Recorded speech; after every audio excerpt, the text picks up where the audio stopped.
자, 거룩하고 복된 주일 아침입니다. 예배에 참여하신 여러분들을 주님의 이름으로 환영합니다.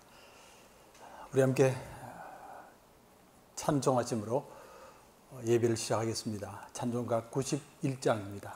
91장 찬송 함께 부르겠습니다.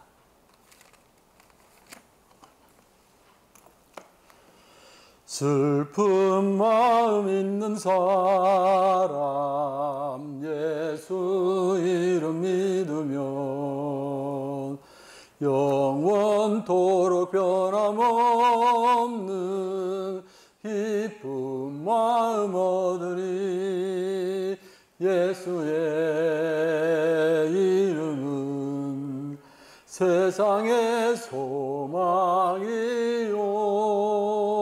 예수의 이름은 전국의 기쁨일세. 거룩하신 주의 이름 너의 방패 삼으라. 환난 시험 당할 때에 주께 기도드리리. 예수의 이름은 세상의 소망이요 예수의 이름은 전국의 기쁨일세.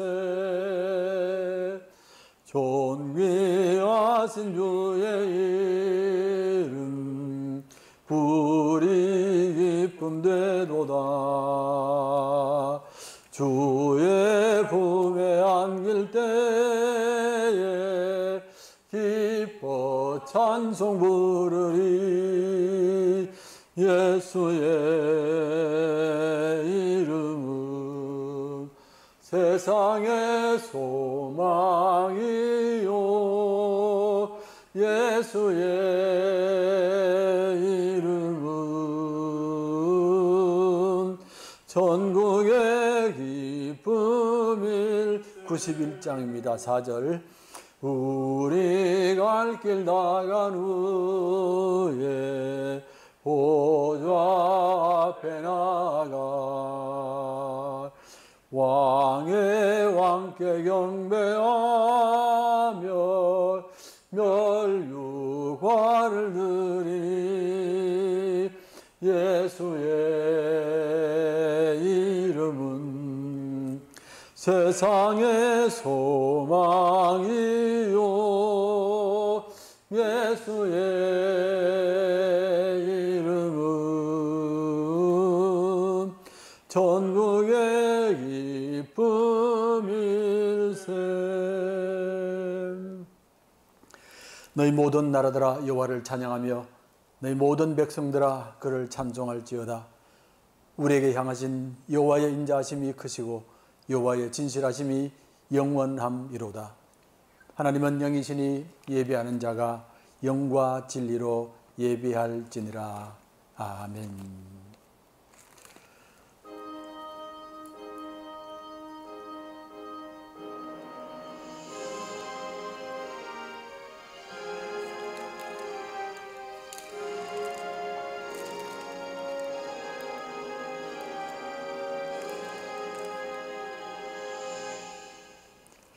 찬송가 210장 찬송하겠습니다. 210장.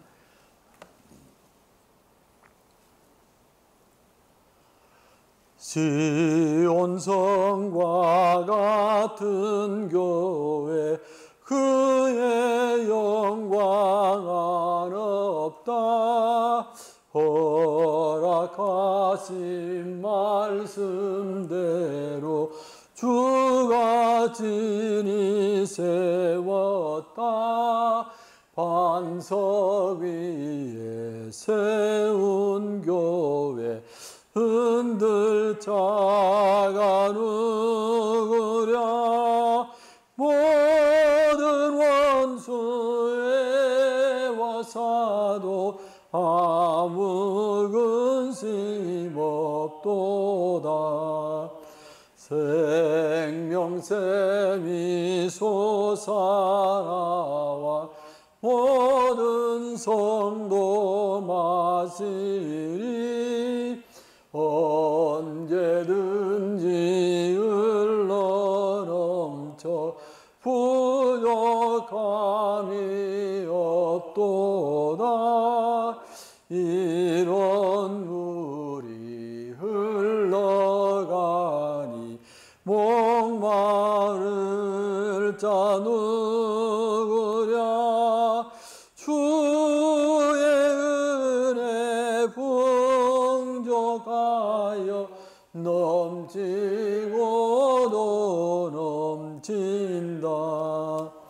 주의 은혜 내가 받아 시온 백성 되는 때 세상 사람 비방해도 주를 찬송하리라. 세상 헛된 모든 영광 하지만 개 같으나 주의 자녀 받을 복음 영원 무궁하도다.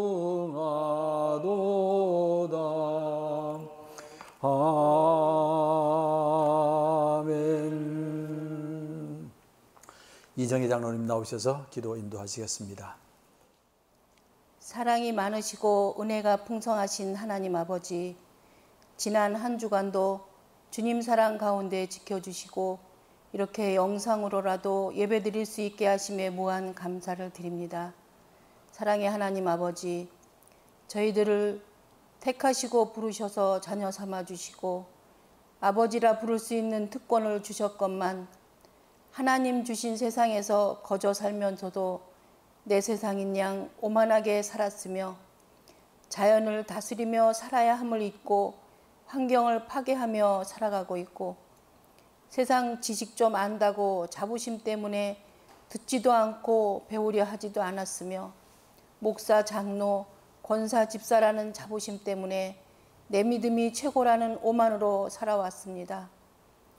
세상 지위가 높거나 부자라는 자부심 때문에 오만으로 살아온 이 인간들의 어리석음과 오만과 교만을 용서하여 주시고 내 세상이 아니라 하나님 주신 세상임을 청지기로 살다가 새 청지기에게 넘겨주어야 함을 잊지 않고 살아가는 지혜를 허락하여 주시옵소서. 눈에 보이지도 않는 코로나 바이러스로 인해 모든 일상생활이 온전하지 못한 불쌍한 주의 백성들을 긍휼히 여겨 주시옵소서. 아버지, 어찌하시렵니까? 유독 기독교만 비대면으로 예배드리는 행정명령이 계속되고 있습니다. 이럴 때일수록 우리 기독교인들이 깨어 눈물로 기도하게 하옵시고 예배를 소홀히 여기지 않도록 붙잡아 주시며 이때가 교회가 바로 서야 할 때임을 깨닫고 하나님 나라 백성답게 하나님 나라 교회답게 교회의 가치가 세상 사람들과 바른 관계, 좋은 관계, 존경받을 수 있는 관계되며 오직 하나님 말씀으로 하나님 나라를 회복해 나가는 그리스도인들이 다 되게 하여 주시옵소서. 여호와 니시의 하나님, 넘어지고 쓰러지는 우리를 안아 일으켜 주시고 손잡아 주실 줄 믿습니다. 모든 불안과 염려를 떨쳐버리고 승리하는 이 시간이 되게 하여 주시옵고 세상 속에서의 어려움, 고난 속에서도 주님께서 함께 하시면 반드시 이기고 승리 주시리라 믿고 기도하게 하여 주시옵소서. 여호와 라파 하나님, 우리 교회의 몸과 마음이 아픈 성도들이 많습니다. 연로하셔서 원치 않는 병마로 고생하시는 분들이 많사오니 치료의 광선을 바라사 깨끗이 나음받아 낫게 하시고 마음이 아픈 이들 주님께서 친히 위로해 주시고 손잡아 주셔서 주님 주시는 평안을 누림으로 아버지께 영광 돌리게 하여 주시옵소서.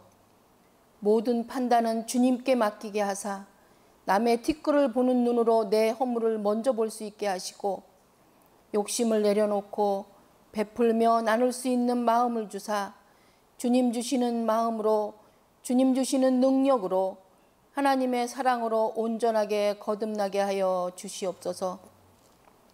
세상의 쾌락이나 세상의 허상들을 더 이상 갈망하며 따라가지 않게 하시고 하나님 나라 회복을 소망하며 철저히 주님만을 의지하고 주님만을 찾게 하사 주님 주시는 평안을 누리게 하시고 하나님 나라를 회복하는 데 쓰임받는 우리 모두가 되게 하여 주시옵소서. 단위에 세우신 박원호 목사님 영육간에 강건하게 하시고 성령의 두루마기를 입혀주셔서 하나님 주시는 말씀을 선포하실 때 듣는 저희들 변화되는 시간이 되게 하여 주실 줄 믿사오며 우리를 죽기까지 사랑해 주시는 예수 그리스도 이름 받들어 기도드렸사옵나이다. 아멘.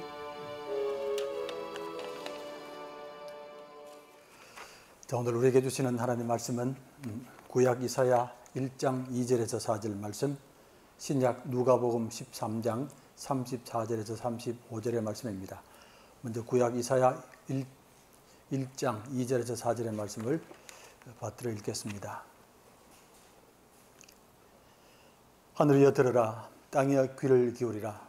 여호와께서 말씀하시기를 내가 자식을 양육하였거늘 그들이 나를 거역하였도다. 소는 그 임자를 알고 나귀는 그 주인의 구유를 알건만은 이스라엘은 알지 못하고 나의 백성은 깨닫지 못하는도다 하셨도다. 슬프다. 범죄한 나라요 허물진 백성이요 행악의 종자요 행위가 부패한 자식이로다. 이들이 여호와를 버리며 이스라엘의 거룩하신 이를 만홀히 여겨 멀리하고 물러갔도다. 아멘. 누가복음 13장입니다. 누가복음 13장 34절에서 35절입니다.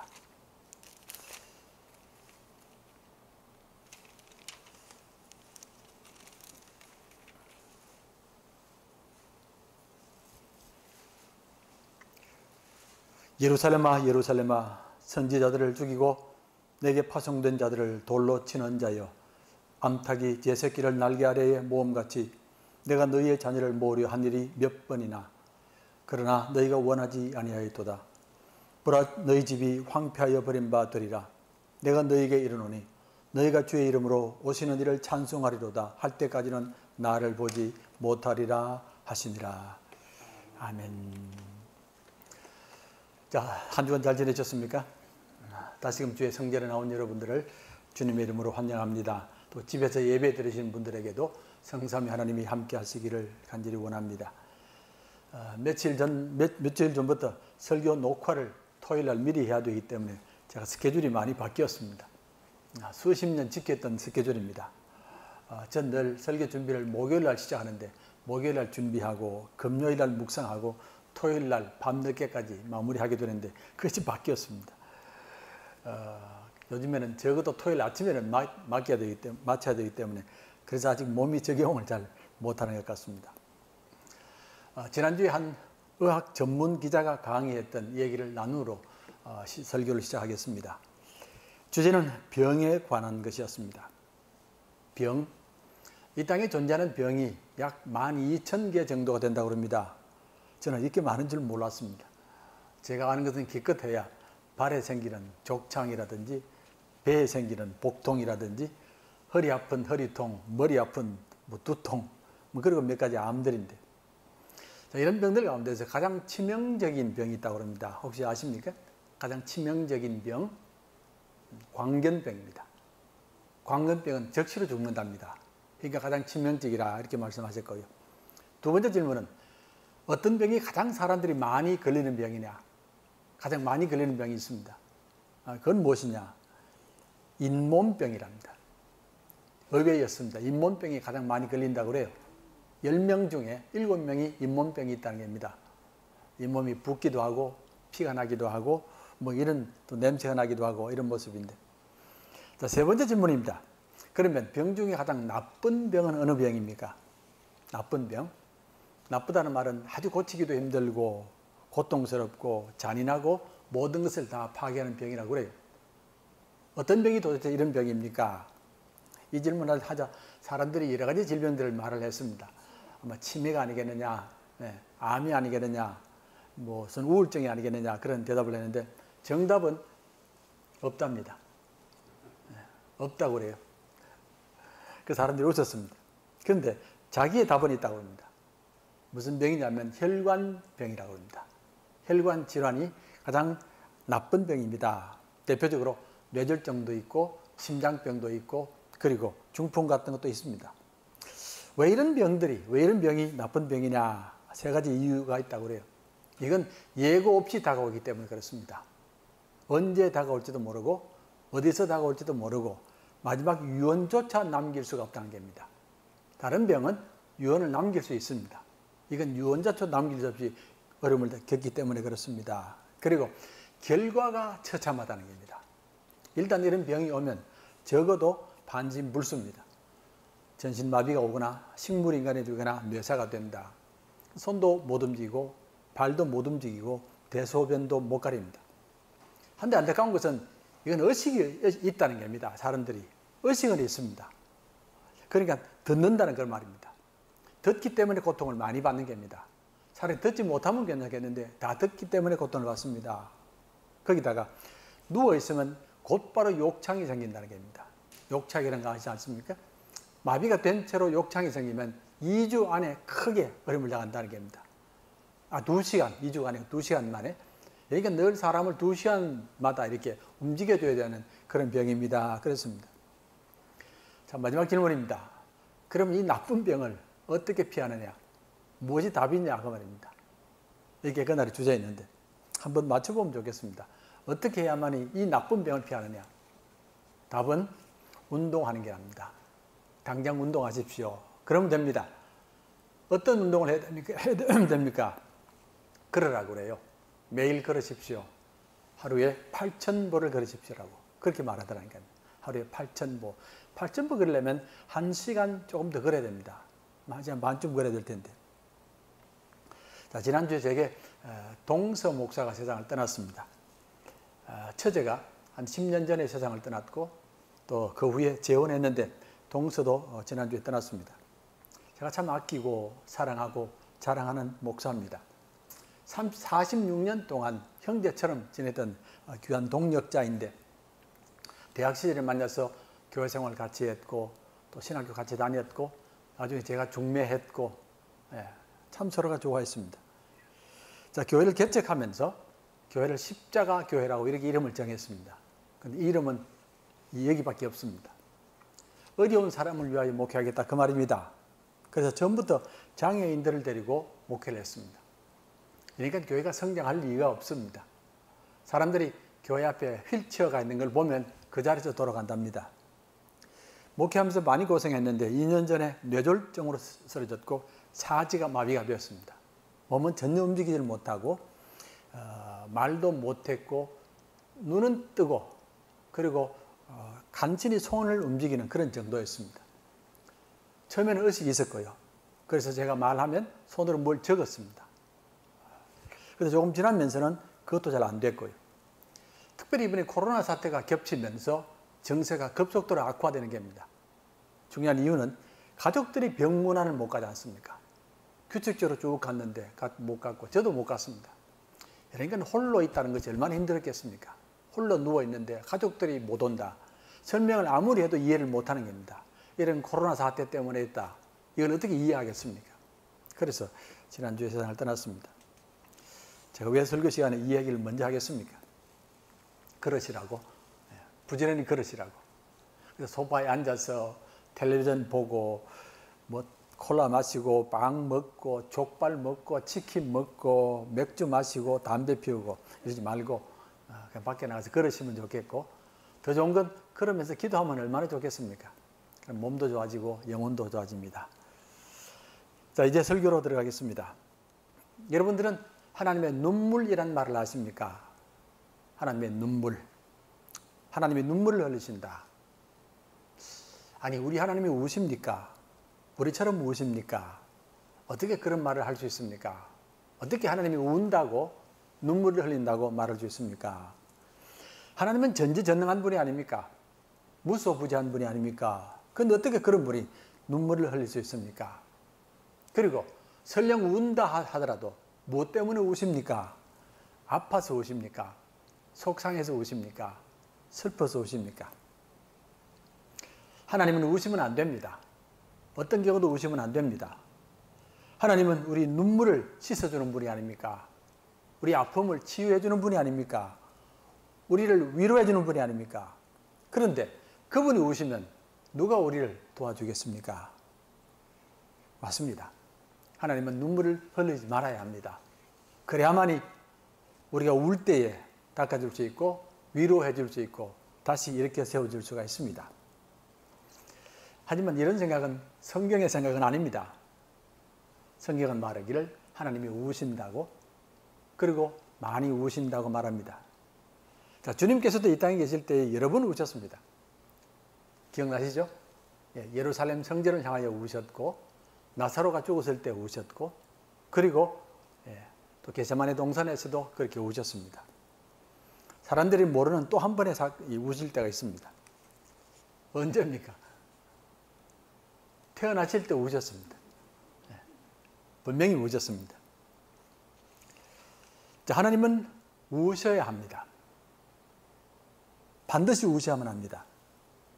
그래야 우리가 참된 위로를 받을 수 있고 참된 치유를 받을 수 있고 참된 소망을 얻을 수가 있습니다.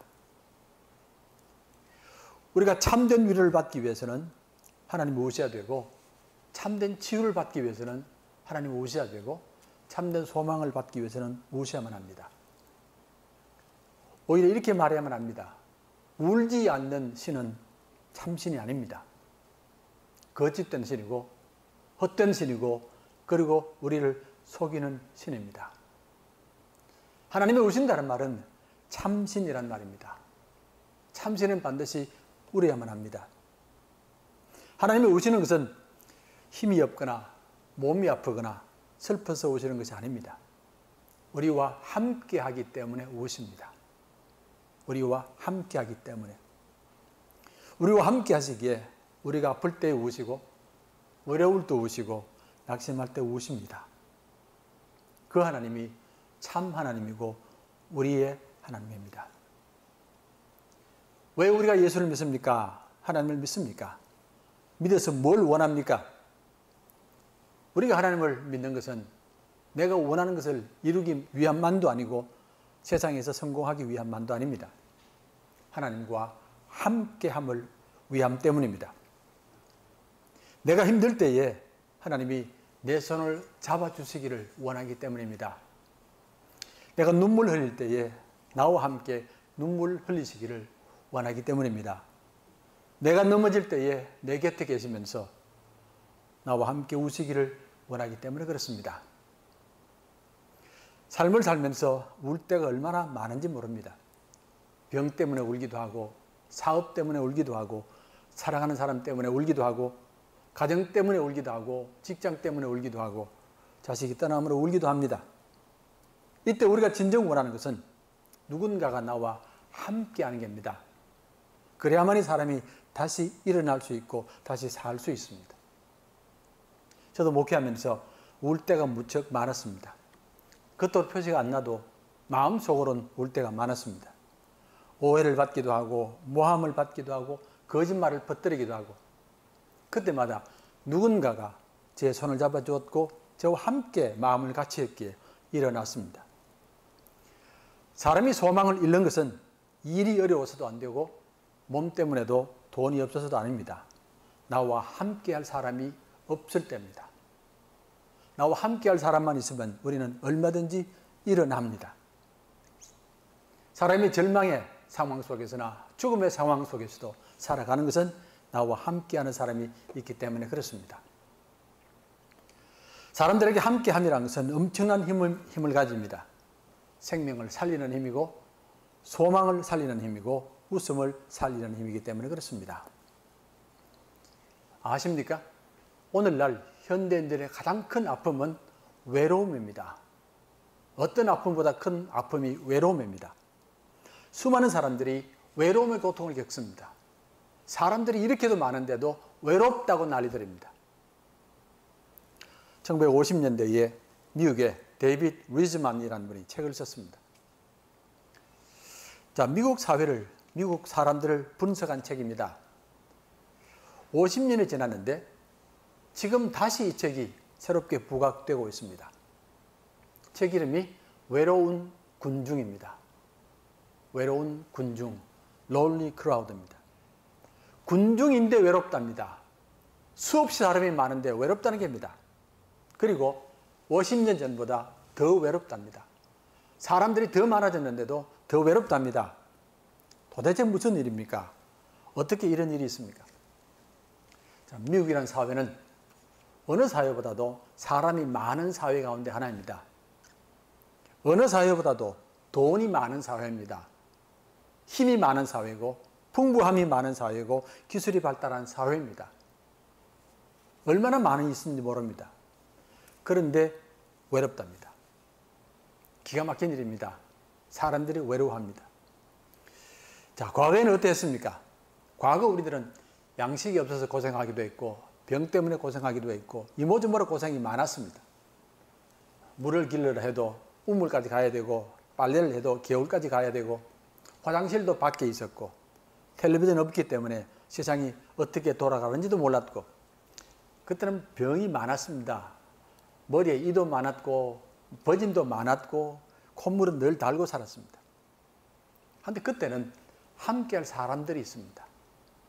이웃들이 있었고 가족들이 있었고 친척들이 친구들이 있었습니다.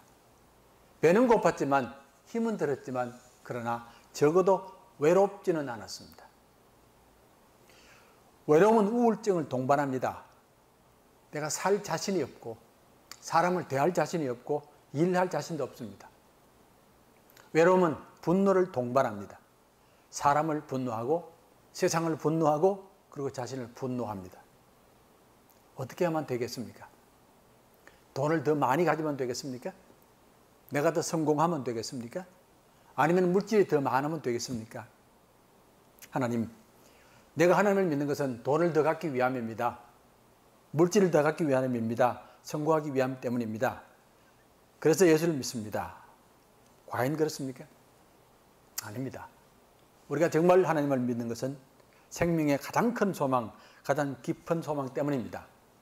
진심으로 나와 함께하는 분을 원하기 때문에 그렇습니다.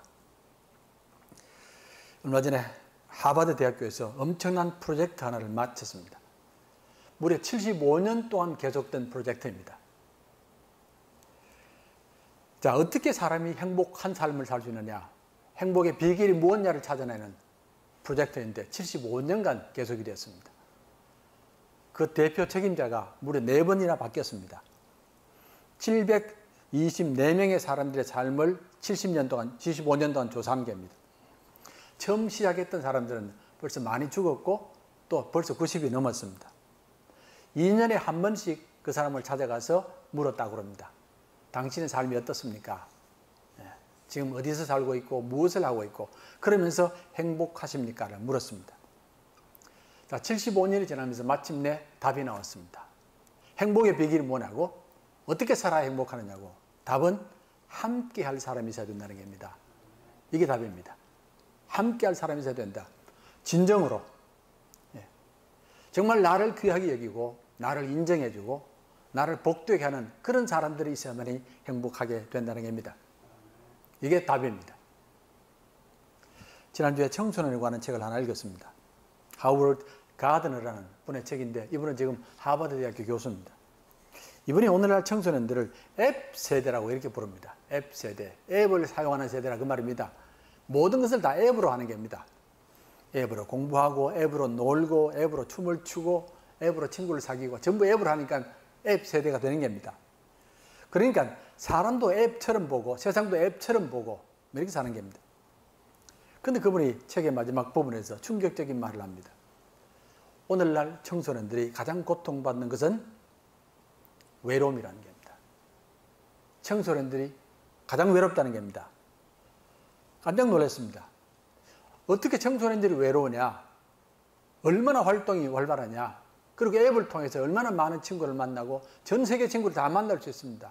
근데 어떻게 그러냐? 아니랍니다. 수없이 많은 친구들을 사귀지만 진정한 친구가 없다는 겁니다. 그 많은 친구들이 일시적인 친구들이고 그리고 비상적인 친구일 뿐입니다. 그래서 외롭다는 겁니다. 사람이 외로운 근본적인 이유가 있습니다. 이제 우리들의 사람 관계는 인간과 인간의 관계가 아닙니다. 우리는 다른 사람을 대할 때 인간으로 대하지 않습니다.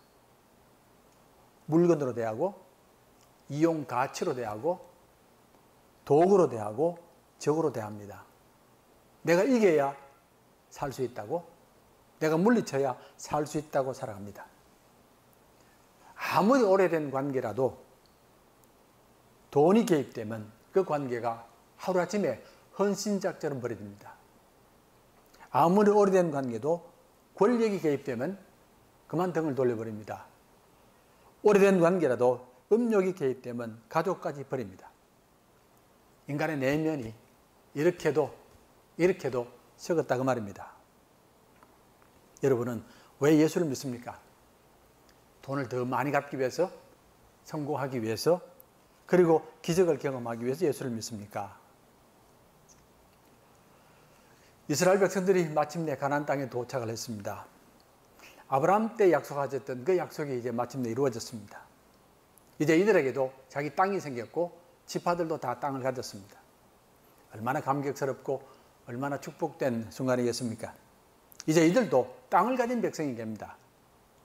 이미 하나님께서 이들을 제사장 나라로 삼았지만 아직까지 땅이 없었습니다.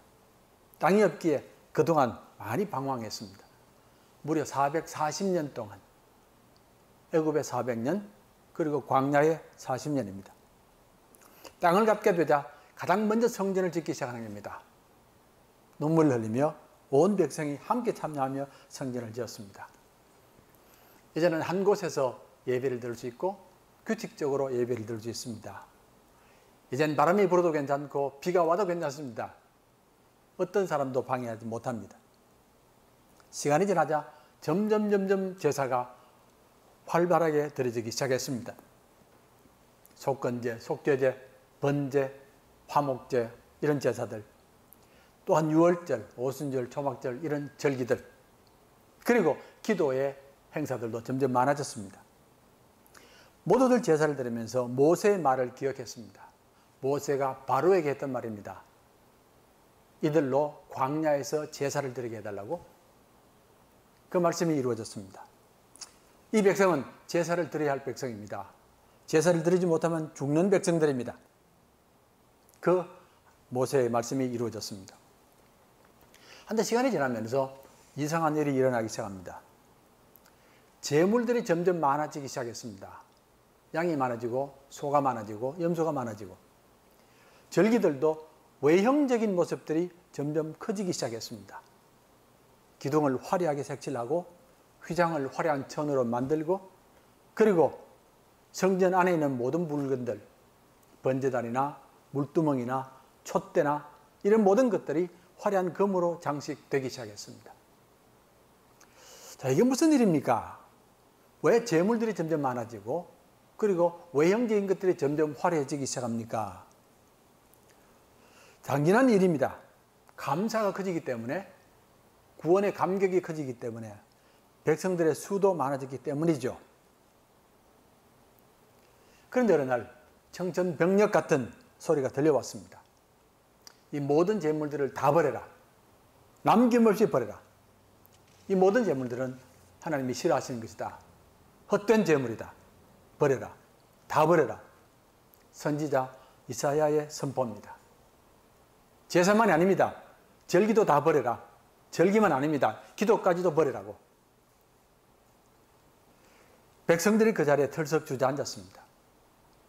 어떻게 선지자가, 가장 존경받는 선지자가 이런 말을 할 수 있습니까? 어떻게 하나님 제단에 올리는 제물을 버리라고, 헛된 제물이라고 만들 수 있습니까? 말할 수 있습니까? 제사는 최고의 영광 아닙니까? 성도의 생명 아닙니까? 어떻게 예배를 버리라고 말할 수 있습니까? 당장 반발하는 소리가 들렸습니다. 저 선지자를 몰아내자. 당장 돌로 쳐 죽이자고. 그런데 더 충격적인 말씀이 선포됐습니다. 이번엔 하나님의 말씀입니다. 너희의 무수한 재물이 내게 무엇이 유익하뇨? 나는 수양의 번제와 살찐 짐승의 기름에 배불렀고 나는 수송아지나 어린 양이나 수염소의 피를 기뻐하지 아니하노라.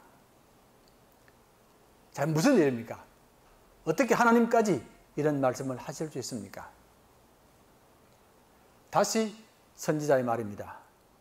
너희가 성회와 아울러 악을 행하는 것을 내가 견디지 못하겠노라. 너희가 성회와 아울러 악을 행하는 것을 견디지 못하겠노라. 1장 13절 뒷부분의 말씀입니다. 우린 여기서 잠시 멈추고 코로나 사태를 돌아볼 필요가 있습니다. 왜 지금 우리가 예배를 드리지 못합니까? 왜 성도들이 모이지를 못합니까? 왜 절기를 지키지 못합니까? 단지 코로나 때문입니까? 혹시 여기에 하나님의 뜻은 없습니까? 혹시라도 우리도 그들처럼 성회와 아울러 악을 행하지는 않습니까?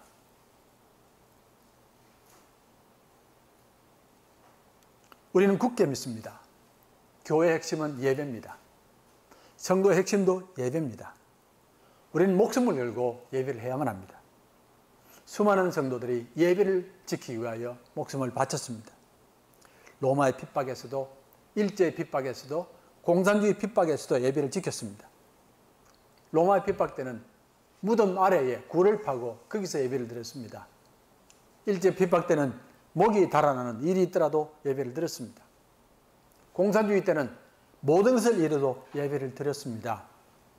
어떤 상황에서도 예배를 포기할 수 없고 모든 것을 포기해도 예배만은 포기할 수 없습니다. 그러면 혹 예배에 매달리면서 악을 행하지는 않았습니까? 혹 의를 버리지는 않았습니까? 혹 하나님의 함께 하심을 소홀히 여기지는 않았습니까? 왜 성회와 아울러 악을 행하느냐? 하나님께 드리는 예배는 마땅히 하나님의 이름을 거룩히 하는 일이지만 동시에 성도들을 의롭게 하는 일입니다.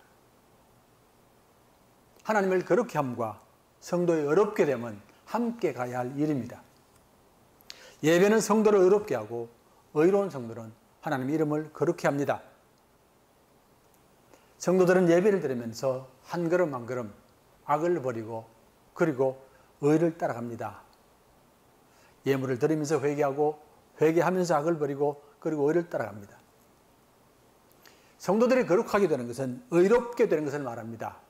의로움이 거룩함의 핵심입니다. 이전에도 한번 말씀드렸습니다. 하나님께서 우리들에게 소나 양을 바치라는 것은 하나님이 소나 양을 좋아해서 아닙니다. 피 흘림을 좋아해서도 아닙니다. 더 많은 재물을 원해서도 아닙니다. 하나님께서 우리에게 원하시는 것은 우리 자신을 바치는 겁니다. 우리 속에 있는 거짓된 것들, 불의한 것들, 이기적이고 탐욕적인 것을 드리라 그 말입니다. 동물을 불태우는 것은 우리 속에 있는 동물 같은 성품을 불태우고 이제는 의로운 성품을 입으라는 그런 뜻입니다. 이들은 애굽에서 400년 동안 살았습니다.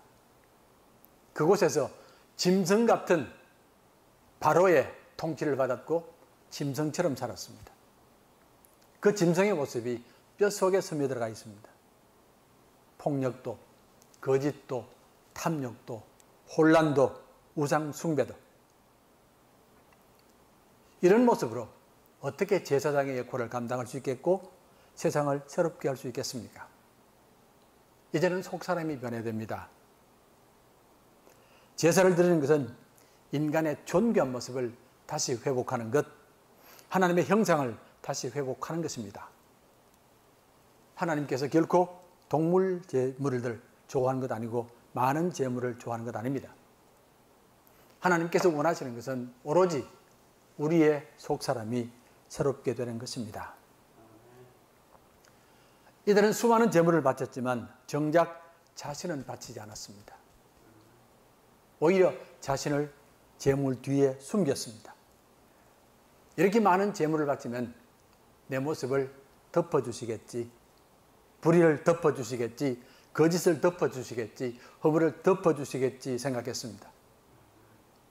하나님이 원하시는 것은 제사가 아니라 우리 속사람의 순종입니다. 순종이 제사보다 낫습니다. 우리는 예수의 십자가로 거듭난 백성들, 예수의 부활로 새로운 생명을 가진 사람들입니다. 거룩한 청지기들입니다. 부름받아 땅끝까지 복음을 전파할 사명자들입니다. 우리에게 불의한 모습이 있다면 어떻게 그 사명을 감당할 수 있겠습니까? 오늘 이사야 성경은 말합니다. 소는 임자를 압니다. 나귀는 주인의 구유를 압니다. 소는 주인이 누군가를 알기에 주인의 뜻에 순종할 줄 압니다. 나귀는 나를 먹이는 사람이 누군가를 알기에 그분의 구유를 기억합니다. 소들도 나귀들도 하나님께 순종할 줄 아는데 왜 사람이 다릅니까? 왜 하나님의 거룩한 백성들이 다릅니까? 여기에 하나님의 눈물이 있습니다. 내 백성이고 거룩한 백성이고 내가 건졌는데 내 영광인데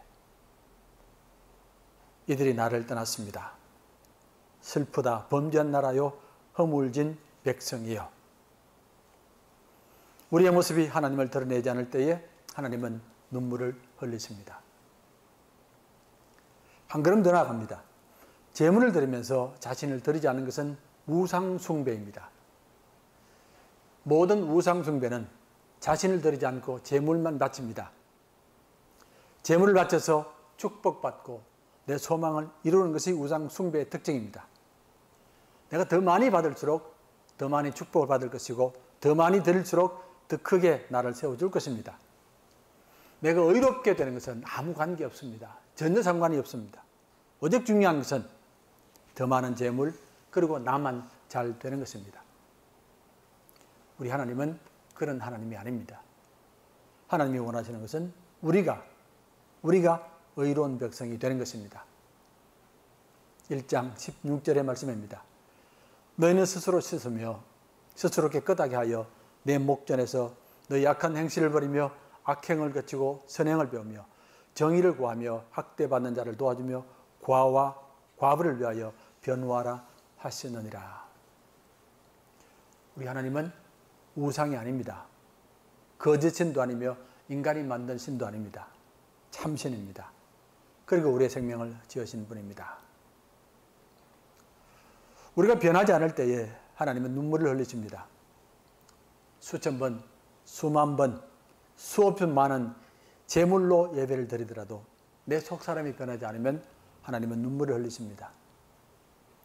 우리가 제사를 드릴 때 우상처럼 드리면 또 하나님은 눈물을 흘리십니다. 아무리 하나님이 우리와 함께 하셔도 그 함께함은 몰라라 하고 다른 것에 관심을 가지면 하나님은 눈물을 흘리십니다. 우리 주님께서 이 땅에 함께하기 위하여 오셨습니다. 우리와 함께 식탁을 나누시고 함께 하나님 나라 소망을 나누시고 함께 세상을 새롭게 하자는 소망을 나누기 위하여 이 땅에 오셨습니다. 우리가 잃어버리면 하나님 주님께서도 우십니다. 하나님의 간절한 소망은 우리가 참 사람 되는 것 그리고 하나님의 소망과 함께하는 것이라고 믿습니다. 이철한 시인의 시 속에 나오는 말입니다. 변변한 옷 한 벌 없어도 번듯한 집 한 채 없어도 내 몸과 같은 아내와 금쪽 같은 자식을 위하여 이 한 몸 던질 각오로 살아온 세월 애당초 사치스런 자존심을 버린 지 오래구나. 자식을 위해서라면 자존심을 버린다는 말입니다. 기변성 시인의 아버지의 마음 한 구절입니다. 세상이 시끄러우면 줄에 앉은 참새의 마음으로 아버지는 어린 것들의 앞날을 생각한다. 어린 것들은 아버지의 나라다. 아버지의 공포다. 아버지의 눈에는 눈물을 보이지 않으나 아버지가 마시는 술에는 항상 보이지 않는 눈물이 절반이다. 사랑하는 성도 여러분, 오늘도 하나님께서는 눈물을 흘리십니다. 우리가 새롭게 되어야 하기에 세상이 새롭게 되어야 하기에 눈물을 흘리십니다. 그 눈물은 사랑의 눈물이며 그리고 소망의 눈물입니다. 이제 우리는 굳게 결심해야만 합니다. 나는 예배를 드릴 때마다 나 자신을 드리겠습니다. 결코 헛된 죄물을 드리지 않겠습니다. 나는 예배를 드리면서 세상의 부귀영화를 원치 않겠습니다. 성공, 출세를 원치 않겠습니다. 대신 하나님과 함께함을 원하겠습니다. 나는 제사를 드리면서 내 영광, 내 나라를 원치 않겠습니다. 하나님의 나라, 하나님의 영광을 원하겠습니다. 다시금 하나님 말씀으로 돌아가십시오. 말씀이 흔들리거나 약해지면 모든 것이 어려움을 당합니다. 예배도 어려움을 당하고 절기도 어려움을 당하고 기도도 어려움을 당합니다. 코로나 사태 속에서 하나님의 뜻을 깨달아야 합니다. 다시 거룩한 성도로 우뚝 세워져야 합니다. 여러분들은 의로운 백성들이고 왕같은 제사장입니다. 모든 사람들이 코로나 때문이라고 말합니다. 하지만 우리는 나 때문이라고 말할 수 있어야만 합니다. 다시금 이 사태를 통하여 예배가 새롭게 되고 우리의 속사람이 새롭게 되고 교회가 새롭게 되고 이 땅이 새롭게 되는 거룩한 은총이 함께 하시기를 주의 이름으로 축원합니다. 기도하겠습니다. 거룩하신 하나님, 오늘도 우리를 이 거룩한 성전에 세워 주옵시고 하나님 말씀 듣게 하심을 감사드립니다. 우리를 사랑하시기에, 우리를 소망하시기에 이 거룩한 말씀으로 함께 주시사오니 말씀에 순종하는 우리 되게 도와주시옵소서. 이제는 헛된 제물, 헛된 제사 드리지 않게 도와주옵시고 우리 속사람이 날마다 하나님을 기뻐하며 하나님 모시고 하나님과 함께하는 거룩한 백성들 되게 도와주시옵소서. 코로나로 말미암아 수많은 사람들이 고통합니다. 하지만 우리가 바로 쓸 때에 하나님의 역사가 일어날 줄로 믿사옵고 생명들이 구원받게 될 줄로 믿습니다. 이번 한 주간도 늘 주님과 함께하는 한 날들 되게 도와주시옵소서. 우리가 그러며 주의 손을 잡게 하시고 기도하며 하나님의 음성을 듣게 하시고 일하며 하나님과 함께하게 도와주시옵소서. 예수 그리스도 이름으로 기도하옵나이다. 아멘. 이제 함께 축도하겠습니다. 사랑하시는 성도 여러분, 이제 주의 말씀을 가슴에 품고 세상으로 나아가십시오. 우리 하나님은 우리의 생명을 사랑하시는 분이며 우리 생명을 또한 새롭게 하시는 분입니다. 주님께서 친히 이 땅에 오셔서 말씀으로 우리를 새롭게 해주셨고 우리의 소망을, 우리의 속사람을 새롭게 해주셨습니다. 이제 날마다 삶의 터전 속에서 예배하기를 힘쓰십시오. 그 터전 속에서 주님을 닮아가며 하나님의 거룩함을 이루어 가십시오. 우리 모두를 사랑하시는 주님께서 이번 한 주간도 언제 어디서나 늘 여러분들과 함께 하실 것입니다.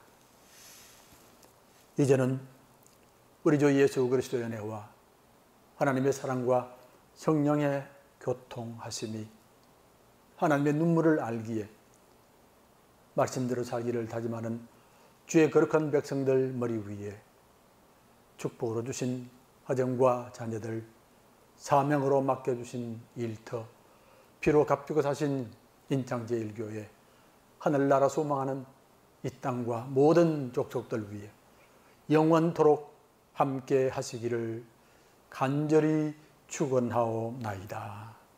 아멘.